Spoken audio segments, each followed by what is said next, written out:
Dante Moore has made his decision to go back to Oregon. On this episode, we break down what this means for the New York Jets offseason, how they will approach the quarterback position, and what options to look at in the upcoming NFL draft. All this and much more on this episode of Rich Sports Talk.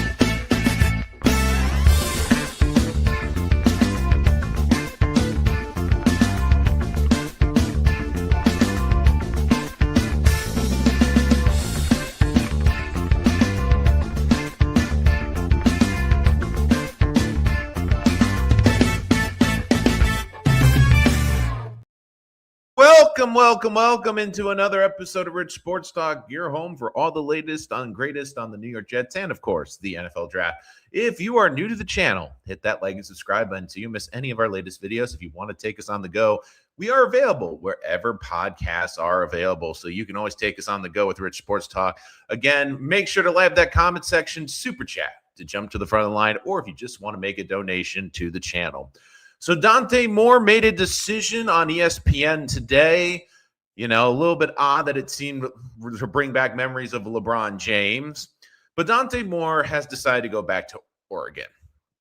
And there's many ways you can look at this. And I think as Jet fans, the first reaction was a gut punch, and I understand it. Overall, though, I think long-term, this is better, is better for the Jets not to draft Dante Moore, and I'll explain why in a minute. And ultimately, I think this was the right decision for Dante Moore. And I understand the blowback he's getting. And look, you can't blame the kid. You can't blame the situation. And I know the national media, the lazy narrative that they will put out there is, see, Dante Moore did not want to play for the New York Jets. Well, you don't necessarily know that, because what if he was drafted by the Raiders? There's still that chance. And to be frank, that's what I was most disappointed about. I wanted the option of Dante Moore there, just to tempt the Raiders, because the Raiders have always been an organization that bets on the upside. And I'm feeling I had too, that I looked into this, was maybe they look at Fernando Mendoza if you're the Raiders, and they don't think he's a good enough quarterback in that division. Because keep in mind, you have Herbert in that division, you have Bo Nix in that division, and you still have Patrick Mahomes. And maybe they'll look at it and say, you know what? At his best, Mendoza's only going to be the fourth quarterback in this division. But Dante Moore might have a higher ceiling and can get us up to close to what Justin Herbert is. So that to me is why I was more disappointed, because Moore in this draft would have given the Raiders another option at number one, where clearly now it's going to be Fernando Mendoza. And I get it. It is frustrating that Moore isn't coming out. I know a lot of Jets fans want him, but overall, I think that this was the best thing for both the Jets and for Dante Moore. And I'll start with Dante Moore. Dante Moore is an incredibly talented quarterback. But you saw in that Indiana game, the criticism that I've had of him, he needs more reps. He just needs more time to develop. He needs to go through progressions. He needs to work on the mechanics. You see the raw talent, but it is clear that he needs to go back. And this is one of the things with the NIL, why it's a good thing. And I understand short-term it's frustrating, because with the NIL, you want these players to come out. But when I look at the situation, this makes better quarterbacks, because they get to go and stay in college longer. Lenore Sellers is another example of a kid who went back to college who I think needed it. And again, you want these kids to get more reps. You have less preseason now in the NFL. You have less practices. So the more reps these quarterbacks get, the better off they'll be making the transition to the National Football League long term. And look, I just look at Dante Moore. He was a Final Four in the college football playoff. I think he wants to give it another run. I think he wants to get more seasoning. Again, he's a 20-year-old kid. He's 20 years old. I think he made the decision that he needed to improve, because here's the thing everyone isn't talking about. People are talking about, oh, I can't believe he's going to turn down 40 to 50 million in the NFL draft. I can't believe he's turning away that guaranteed money. Here's the thing. Yes, for NFL players, that is a lot of money, especially if you're a top 20 pick. The money is really good. But here's the thing in the National Football League, and especially if you are a quarterback. Where do you make your money? You make your money on the second and third contracts. Your first contract is your audition. You get compensated well if you're a first-round pick. But you look at the going rate for quarterbacks, 40, 45, 50 million a year. By the time Dante Moore gets to a contract, he'll probably sign a contract, if he's good in the NFL, a contract for $250 million. And in the meantime, he can go back to Oregon. He can work on his mechanics, get better, put better tape out there. And who knows, maybe at this time next year, he's the number one pick. So I get why he went back. And I understand that there'll be Jet fans that'll be frustrated. And I know the lazy narrative will be, oh, he didn't want to play for the Jets, which I don't think is true. I think he just wanted to go back to school and continue to practice. Again, super chat is open. Comment your thoughts on the Dante Moore decision. And ultimately, I thought this was the best thing for the Jets. It stings that you're not going to get a rookie quarterback. I think, though, this is the best course of options because when I look at what's probably the best option for the Jets is trying to look for a veteran option and drafting a developmental player. I talked with Dom C on Sunday, and again, you can check out that episode. We talked a lot about the draft process, especially how Darren Muji and Aaron Glenn should approach the process. And we debated about where to look in the quarterbacks, and Dom was pretty frank. And when he talked about the other two quarterbacks in the stat, Shanless and Ty Simpson, he's like, look, I have third-round grades on them. And we know the process will push the quarterbacks up the board. It always does. But you look right now, I don't think the Jets, with their top two picks, use it on a quarterback. Even if Ty Simpson has a great rise, I feel like the Jets draft him in the first round. It's a trade back in like the Giants did for Jackson Dart last year to get back into the first round. But I could see the Jets maybe look at like a Nussmeier as a project or a Drew Aller in the third or fourth round and take them to sit behind a veteran. I think that they're going to be aggressive, and I hope they go after like a Mac Jones, something like that. But at least now you know the Jets have to be creative. And this is going to put a lot on Darren Muji's plate because he's going to have to get creative of how he's going to address attacking this quarterback position. And ultimately, I don't think Dante Moore would have worked here. And it's not his fault. I just look at the system. And again, I think that the Jets, the system that they're getting put into is good for a rookie quarterback. They have a good number one receiver. I think a solid tight end. If they bring Breece Hall back, a good running back, and especially the offensive line. But here's my big problem. And this is the big elephant in the room. I don't think the staff is equipped to draft a young quarterback. If this was an offensive coach and this was like a Brian Dable and they were pounding the table for, Ty Simpson with the 16th pick, I'd be like, okay, that's their side of the ball. That's what they work on. That's the guy they think will work the system. I don't trust this Jet regime. And Dante Moore, you saw it. He needs a lot of seasoning, and he needs someone to help him develop. And I'll be frank, I don't see someone on this Jet team that can develop him. And in a weird way, I feel like the best chance for a quarterback to be successful in this class for the Jets is like a Nussmeier or a Ty Simpson, someone that's older. These guys, again, maybe they only played one season, but they're 23, 24-year-old kids who've been around a little bit longer, have a little bit more maturity. And again, I think are more open to being backups. Where when you look at Dante Moore, he's 20 years old, had one season. I don't think he'd be able to handle it. And the thing is, the scenario to me was it was right in front of us. The Jets draft Dante Moore at number 2. Aaron Glenn and the staff get off to a horrendous start. They're pressed to put Dante Moore in. He gets overwhelmed. And then we're sitting here at the end of next season. Well, is Dante Moore the answer? I don't know. Do we have to go into the next draft? And look, next draft's going to have a lot of quarterbacks. And at that point, I feel like if you're a Jet fan and if Glenn isn't the option, you look at offensive coaches, someone that will work with a young quarterback, because I just don't see it. Now, again, we'll talk a lot about this in the coming months. I'm not going to overdo it right now with a lot of the quarterbacks. We'll talk a lot of quarterbacks. But now for me, I'm expecting the Jets to draft at day 2 or day 3. I doubt they're going to draft one. Maybe they fall in love with the Ty Simpson. Maybe Simpson falls into the 20s and the Jets just decide with the 33rd pick, we don't want to chance it. We want to get the 5th-year option. Look, if they hit on the quarterback, great. But I just felt like Dante Moore was going to get overwhelmed here. The Jets have done this before with guys like Zach Wilson, guys like Mark Sanchez, guys that didn't have a ton of experience. And you saw what happens when you have a defensive coach. Maybe they'll be good for a season or two, but long-term their development is hindered. And I just don't think this staff is good enough to develop Dante Moore. And look, it's frustrating. I think my hope was Moore would come out, the Raiders would fall in love, Mendoza falls to the Jets at 2. Like that to me was my dream scenario. But now it's on Darren Muji and it's on Aaron Glenn because they're going to have to get creative. There's a lot of options. And again, they're not great quarterback options, I'll be frank. But they have to get a legitimate bridge. And I do think they're going to draft a quarterback. And it's important that they draft a quarterback because if they have to at least show, if they want to get a third year, that they can develop a rookie quarterback and put them in a situation to succeed. If we get to the end of next season and maybe it's Nussmeier, maybe it's Ty Simpson, and we look at it and go, you know what, they're probably not going to be a great pro. We'll probably have to draft another quarterback. But at least Tanner Engstrom and Aaron Glenn put them in a position to succeed, put the pieces around them. They seem to know what they're doing. But I don't really see that happening. I think that you're going to need a full new staff with a young quarterback. And look, it's frustrating because you want that option more, but I really don't think it would have worked with Moore because they would have had to take him at 2.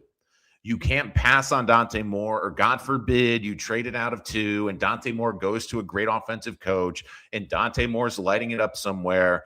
You look like a fool with eggs all over your face because you traded him and you had the option to take him. And ultimately, I think this is a good decision for both parties. Again, it's frustrating as a Jet fan. I think we want to talk ourselves into Dante Moore, but I see a kid that, again, has all the talent in the world, but he needs to get more reps. And I think the best place for him to do that is in college. And look, we'll talk about it a lot in the coming months. I think the Jets will take a quarterback. Maybe it's Ty Simpson. I could see them, especially on round 3, maybe like a Drew Allard trading back from 44. There's going to be options. There's going to be a lot of different roadmaps. There's going to be a lot of different ways where we get to the finish line with a young quarterback. But unfortunately, I just don't see it being in the first round. I think the Jets are going to take the blue chip players that they can, and maybe they'll get lucky. Maybe there'll be a scenario like last year where you had the Jaguars fall in love with Travis Hunter at 2, and maybe a team at 4, 5, or 6 falls in love with like Arvo Reese or Bain, or, and just decides to give you an offer you can't refuse. You get more picks in the war chest, and you still get a blue chip prospect within the top 5 or 6 of the draft. I mean, the Jets have a lot of options. They have a lot of ways that they can rebuild this. But it is clear now, especially with Dante Moore's decision going back to Oregon, that he's not going to look. It's frustrating. I get it. I can see this right now. Mothman involved, 748 as a Jets fan, Rolls getting screwed. And I get that feeling. And I can understand that's how Jet fans feel. But I am of the opinion of this. If hypothetically Dante Moore came out and was the Jets quarterback, I don't see it working. I think Moore can be a very good quarterback in this league, but he needed development and he needed to sit. And unfortunately with the Jets, I think that the staff and this roster is not going to be good enough to win games early. And then they were forced to throw Dante Moore, and I just don't think it was going to work. So, Carlos, hey, Rich, I'm not Debbie Downer. For me, we can bide our time in the building. This team, a lot of holes with the roster, so I get the disappointment, Jets fans, but I see this as a win for the organization. Look, I see it as a win for both sides too, Carlos. I think that this is someone that, again, I also don't think that this organization is going to have patience on their side, because I said this throughout this season. They burned up a lot of goodwill with this fan base, with how they acted, especially Aaron Glenn, how he puffed the chest out, set these expectations. And basically, they tanked at the end of the season to get the number 2 pick, which is even more frustrating when a quarterback's not there. But they're going to be on the hot seat. Make no mistake, Aaron Glenn, and especially now that you have Mike Tomlin swimming out there next year, you look, there's going to be a lot of calls. Like, trust me, I've seen the calls already this offseason, and a lot of frustrated Jet fans wanting to get Aaron Glenn out of the building. I think that they are on a very short leash next year. And they're going to have to win football games. They're going to have to get a veteran quarterback in here, whether it's a Mac Jones or someone like that, and make a big decision. And look, I've seen a lot of people wanting Malik Willis, but Dom C brought up an excellent point, and I agree with him. Malik Willis isn't coming here. Malik Willis isn't coming here, especially if they don't make changes to the staff, because the quarterback coach he failed with in Tennessee, guess what? He's the Jets' current quarterback coach, and he's also a former running back. So the Jets also haven't really been aggressive in the D.C. market. I want to see them make offensive staff changes, which they haven't done. But overall, like, I just did not see Dante Moore succeeding here. I didn't. And I think, like, he would have been overwhelmed. And it would have been a waste of a draft pick. I mean, the Jets have a lot of holes. If we get, like, hypothetically, you get Mac Jones in here, And you know what Mac Jones's floor is? He's a starting caliber NFL quarterback. He's probably not going to win the big games. He's probably not going to have the sexy stats. But this team, and they have a great draft, and they have Mac Jones, and they're able to win 7 or 8 games, and you feel good about this roster, and you have 3 draft picks in next year's draft, you can get a quarterback because next year's draft is going to be incredibly rich. It is going to be a really good draft. And look, I get being miserable right now. And I agree, too. I think that you'd have to be blown away. But right now, the Jets are going to get blue-chip players because also look at the way the draft fell. And one thing, again, that I will have to say is this. Jet fans are down in the dumps. I get it. I understand that there isn't a lot I can say to make you feel better. Trust me, I know. But the Jets have gotten some luck with the draft, specifically with the trades. Those trades now for those picks look really freaking good. When we made the trade with the Colts, many of us, including myself, thought the Colts were a playoff team. Again, they were 7-1. They were flying high. Daniel Jones was an MVP candidate. We couldn't have seen them collapsing out of the playoffs, a historic collapse, which ends up with the Jets getting a 16th pick. And now the Colts, you look at next year, they're not going to have a first-round pick to help build up their roster. Daniel Jones is going to be coming off a critical injury. Are they going to be a great team next year? I don't know. And again, the way the season ended is they're going to be rot in that building. And don't forget what the Cowboys picked. The Cowboys, you'll get the better of the Packer and Cowboy pick. And who's to say Dak or Jordan Love or one of those quarterbacks doesn't get hurt early, the team finishes 5 or 6 wins, and all of a sudden that pick looks really good. And you look at the Dallas pick. Dallas is pick 2. Dallas looked like at one point they might be pushing for a playoff spot, and they ended up finishing with the 44th pick and giving the Jets a good option there. And look, the Jets have the 33rd pick, the top pick in round 2, which is also a very easy pick to flip-flop to get back into round number 1. So I understand the frustration today, and I do think that the Jets are going to draft a quarterback. I think they're going to draft one at some point. The hard part is where they're going to do it. There's a lot of options. Now, I think that Ty Simpson is probably the name a lot of Jet fans will associate, not only because of the historic reasons with Joe Namath out of Alabama, but I look at him as a guy who I really like the tape. I do think he's someone that still will need to sit. But to me, he's the guy. If I don't love taking him, I wouldn't mind in round 2. But I can just see with such a thin quarterback class, there might be a push where you have to trade from 33. I wouldn't use 16 on him. But I do think there is a scenario where you can move back into the first round like the Giants did last year with Jackson Dart. And I do think that that is a very intriguing position and an intriguing spot to really address the position. And look, I know it's tough, and I get, like, to me, the Dante Moore thing, I just wanted the option so the Raiders could, so you couldn't basically just say, oh, you know what, we're just gonna go to that. And look, maybe Trinidad Campbell comes out again. We're still worrying about that eligibility again. Bit more of a smaller prospect. 1 year, again, played a lot of ball, played Division II the year before. I really like his story, but it's one of those things, again, with colleges, is that he a product of a great Ole Miss offense and the Lane Kiffin system. I mean, there's a lot we're going to have to talk about, and I think one of the big ones we'll talk about, too, is obviously we'll talk about some of the big players, but Ty Simpson's going to be a very interesting player. And look, the first 2 months, you thought that he was one of the best players in this draft, but then you look, back half of the season, things get tougher, teams get tougher, you're playing better competition, you're playing in the playoffs, and you look basically since week 12 in Alabama and the loss to Indiana, he was averaging almost 100 yards less a game, had 7 touchdowns and 5 picks, where he was 21-1 through the first 11. He's a good athlete. He's got good arm talent. But I don't know if he's a first round. Again, a bit smaller, 6'2", 2'8".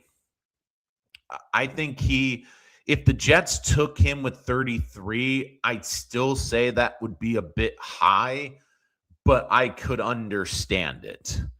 I could understand that. And look, we have 4 months, and this always happens. We always will have these risers going up the board all the time with the quarterbacks. Because again, we'll talk it up. We'll talk up media day. We'll talk up the Senior Bowl. We'll talk up the combine, the pro days. We've seen it. I mean, Zach Wilson's the perfect example. Zach Wilson was kind of on our radar, a fringe guy, and then all of a sudden, in the span of a couple months, he goes from this unknown kid at BYU to being the number 2 pick in the draft. So, some more of your comments. Keep it simple, RC, with the red flag. Muji has to trade for a vet. We don't know what Malik is. This isn't like Sam Darnold in 2024 where he played a full season. Look, I get that. I was just throwing out Wilson as an option. Again, these aren't great options, but they're options. Thank you for this kind compliment. Look, I really appreciate that. And again, if WFN's hiring, I would happily be on the air. So again, if any radio stations out there are interested in great content and a great voice, you know who to contact. Again, thank you. That was a really sincere comment, and I really appreciate that. And you're right. Keep it simple. Wherever you draft a quarterback in this year's draft, they're going to have to sit. And look, each one has, they have their warts, especially, after, and again, I think Ty Simpson's going to get a lot of run. I think Ty Simpson, already Mel Kiper really pushing him hard. Like right now, when I look at the draft board, to me, I think there's a lot of guys who have some nice traits, but obviously will have major questions. One guy I would avoid is Carson Beck. Look, I think Carson Beck is going to be that you're going to see him talked about, especially if Miami wins the national championship. Again, if you were to drop a quarterback in a video game, 6'4", 220, I mean, he is something. But the thing, too, is he's been in college football forever. And the thing I always look at with Beck is when things go off the rails, it gets really bad. And he's a very anticipatory thrower of the football. Like, to me, he's got to go that's going to put the receivers in a good position. And look, it's a roller coaster, Beck. Sometimes he'll have a throw that you look and say, okay, that is a first-class throw. And then you see another throw, and you're just like, what the heck was that? Like, what the heck was that kind of throw? And look, to me, if you had to ask me who is a guy I would take a shot on, especially day 3, if the Jets, mine would be Drew Aller. Just because of the traits. Because Aller's got a huge arm, huge build, 6'5", 235. Again, you have to check with the injury and how he's recovering. But needs to work on the touch, and I understand he needs development, but I look at him as a guy who, when you look at where the NFL is, he is where it's going, the type of player.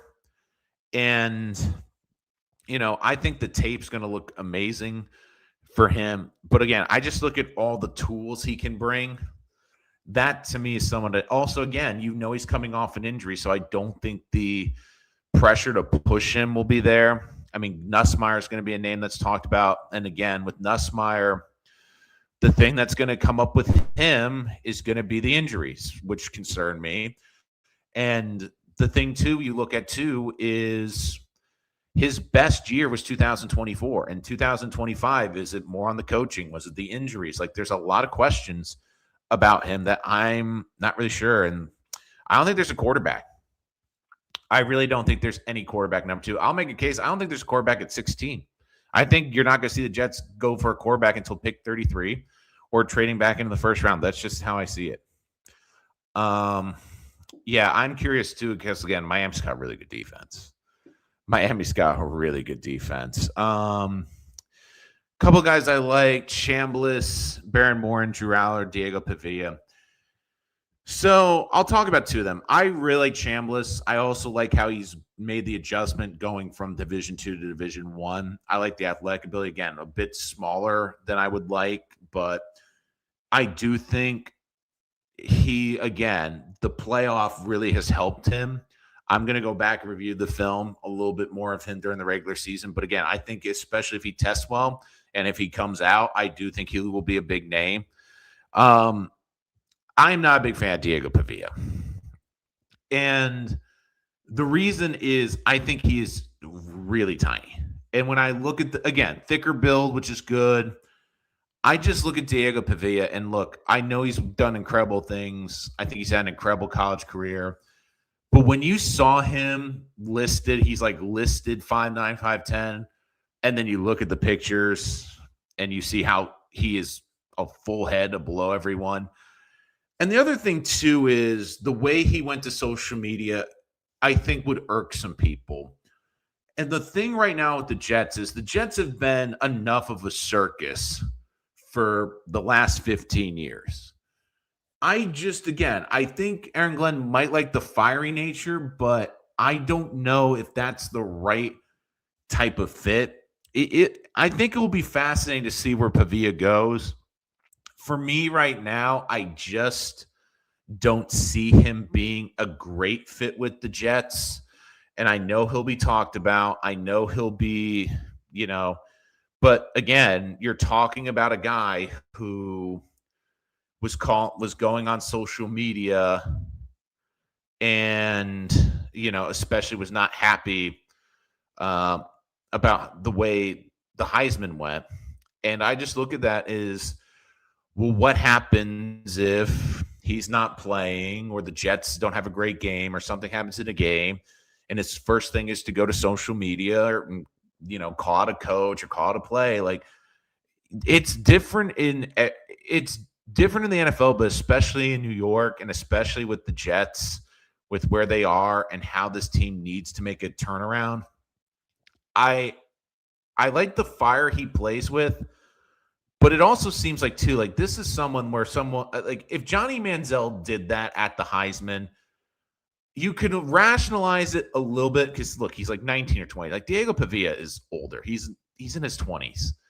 He's one of the older quarterbacks going in this draft. Like it's like you would think he'd be able to understand that process. But look, there's going to be a lot of speculation because the Jets are going to add at least 2 quarterbacks. They're going to have to add a veteran, whether it's through a trade, whether it's through free agency. And I still think they have to draft a quarterback. The question is, where do they feel comfortable? And there might be a scenario where, again, the Jets, if you look at the war chest, they don't have a 3rd-round pick.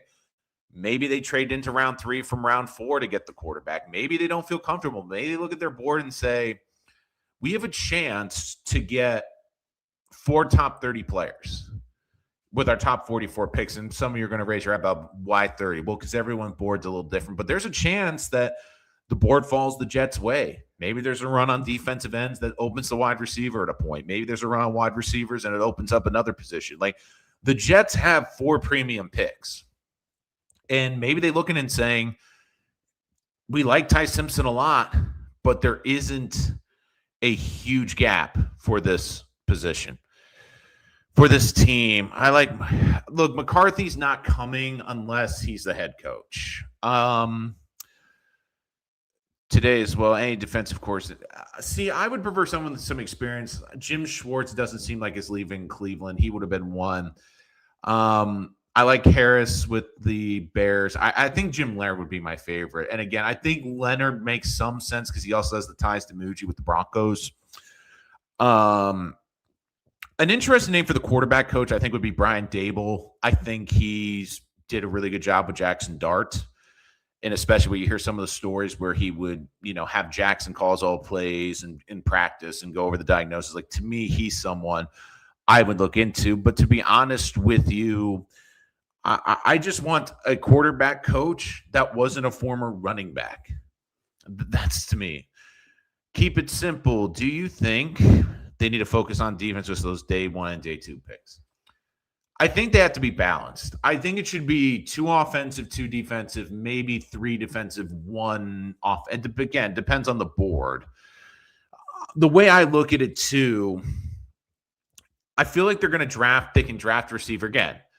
It's hard doing all this before free agency because let's say maybe the Jets trade one of their abundant day three picks for a veteran number two receiver. And then all of a sudden you're looking and going, well, maybe they don't need to draft a receiver that high. Well, maybe they can wait or be a little patient. So, like, that to me is an option there. I do think that there's a lot of very good defensive ends in this draft, a lot of good defensive tackles. Like with the first pick, again, I think it'd be a little early for Downs. I think Downs will have to be a trade back, or I don't think he falls to 16, but again, it's the safety position. You never know. Carnell Tate's someone I really like, maybe at number 2. I think Peter Woods, the D tackle from Clemson, is probably more around that 16 range. I think around that range, I could also see them looking at, Mekhi Lemon if they don't go receiver early. I also think I could look at Caden McDonald in that mid area. I mean, there's a lot of really good players in the defensive side. I think the one player I really hope they get, and again, sorry for the mic. If you had to ask me if you had to pick your perfect player at 16, if Caleb Downs doesn't fall, I'd love Sonny Styles. He's what the Jets need, a big physical linebacker. Like this linebacking core needs punch. And look, the Jets now for years have gone with these converted safeties into linebackers, these lighter linebackers. And look, Styles is 20 years old. He was a senior captain. I mean, I just love his game, and he's a guy that I can just see being a plug-and-play linebacker for the next 10 to 12 years and being just a damn good football player. But, again, we'll definitely see how the draft definitely shits up. But I also think, too, like you look, too, at the beginning of the round 2, if what they don't address in the draft, like, do they also maybe look more defensive tackle in that range? Do they look more wide receiver if they don't go in round 1? Do they go defensive tackle if they go defensive tackle in round 1? Heck, maybe they even go offensive line.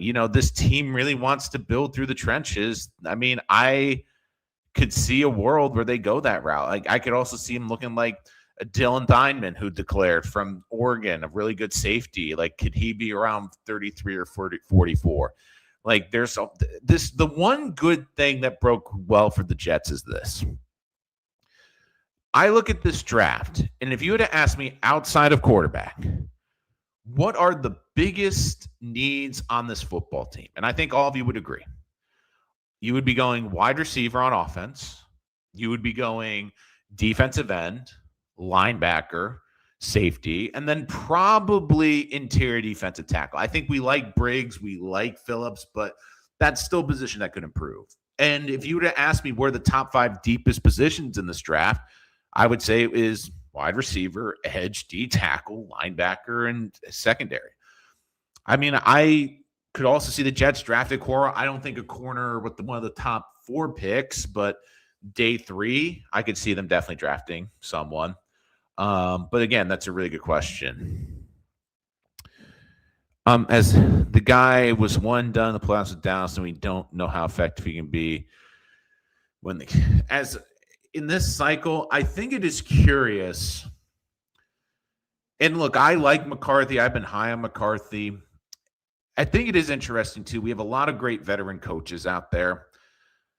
Like now with Harbaugh, now with Tomlin again. And look, my thoughts on Tomlin are this: for Jet fans that are possibly dreaming about Mike Tomlin next year, I could see it very easily. Mike Tomlin's done with coaching. I really could, because don't forget, Bill Cowher left at 49. Mike Tomlin's 53. And how many years for a decade with Bill Cowher? Oh, he'll come back. Oh, he'll come back. Oh, he'll come back. That was a long time. Mike Tomlin's been in Pittsburgh for 20 years. He's got a Hall of Fame resume, never had a losing season, won a Super Bowl with one of the most iconic football franchises. He might just say, you know what, I'm done with coaching. It's a grind. Let me go to TV. It's a lot easier. So with McCarthy, I think it's also telling, too, that he's not getting a lot of interviews.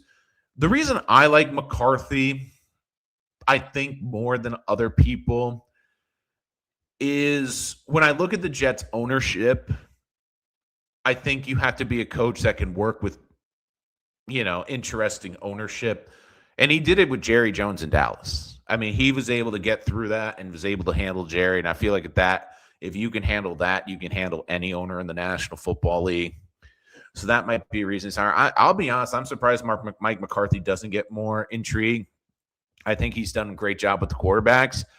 But it also might be a situation, too, where he's just kind of looking, saying, where's the best quarterback option for me right now? So as I get a warning about wireless issues in the area. So again, if the show just drops off, that's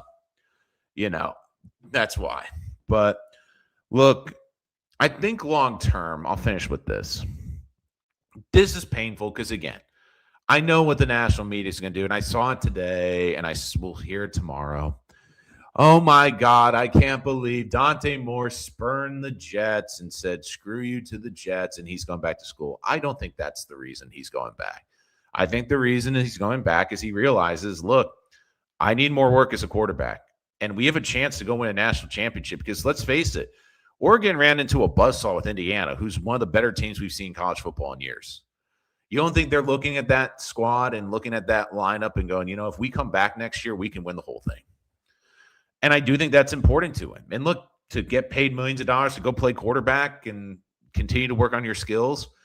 And the other thing, too, is maybe Dante Moore just said it's going to take a lot to turn the Jets around.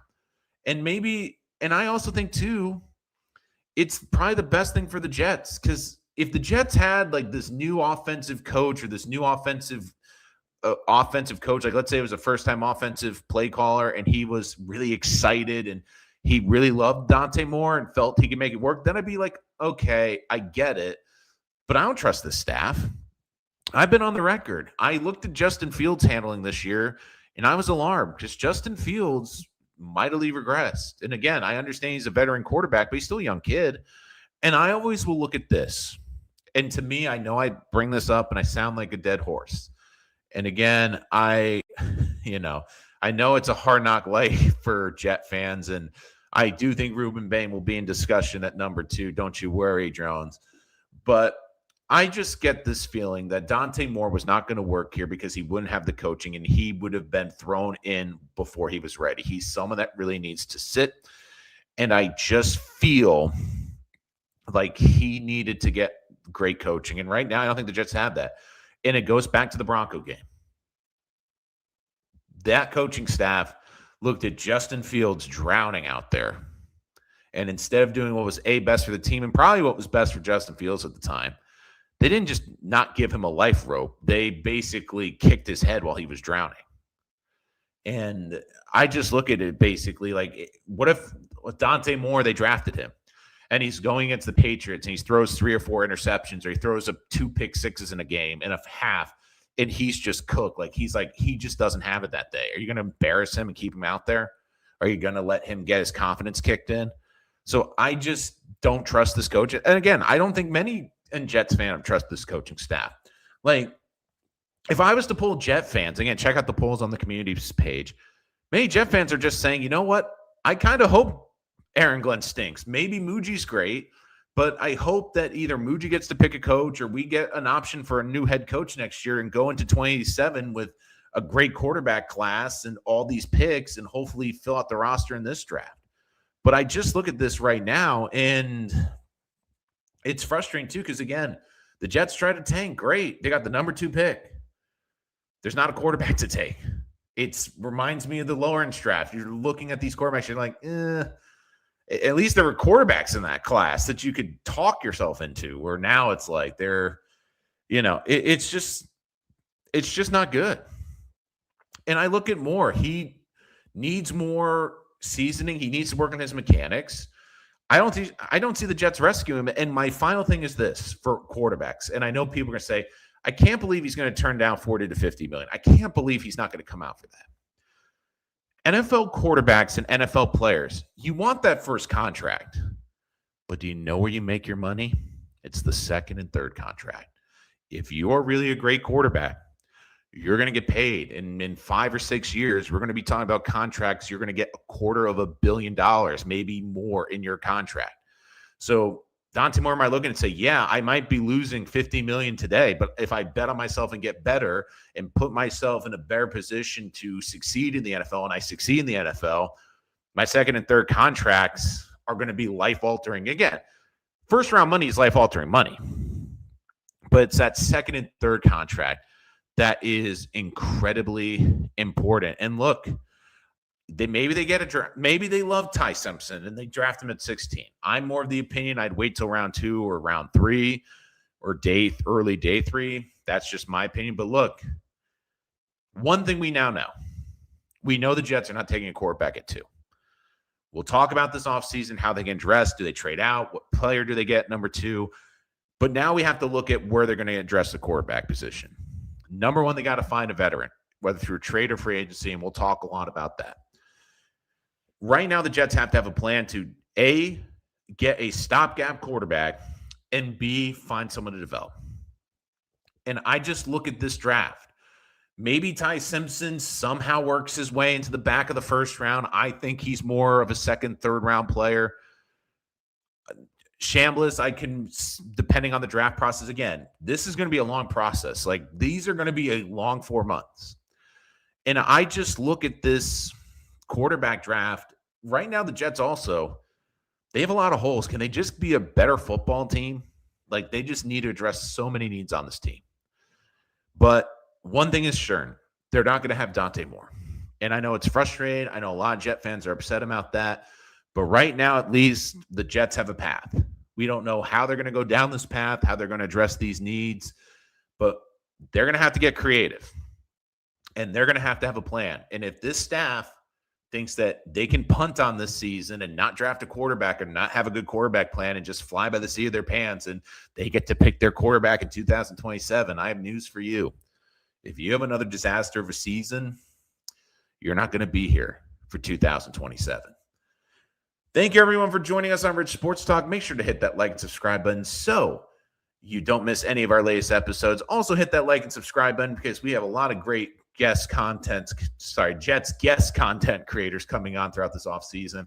Had Dom see earlier this week. You can go check us out as we talked about the draft process in our last episode. And look, we're going to talk about the picks, but I talked about how the Jets process from last year needs to improve, especially under Darren Muji. We'll be here throughout the offseason talking about free agencies, the draft, all of that. So if you don't want to miss any of that, including our full 7-round mock drafts, make sure to hit that like and subscribe button. And also check us out on social media, wherever, using the handle @Rich Sports Talk. And, of course, follow us wherever podcasts are available. Until next time, I'm your host, Nolan Rich, and this has been Rich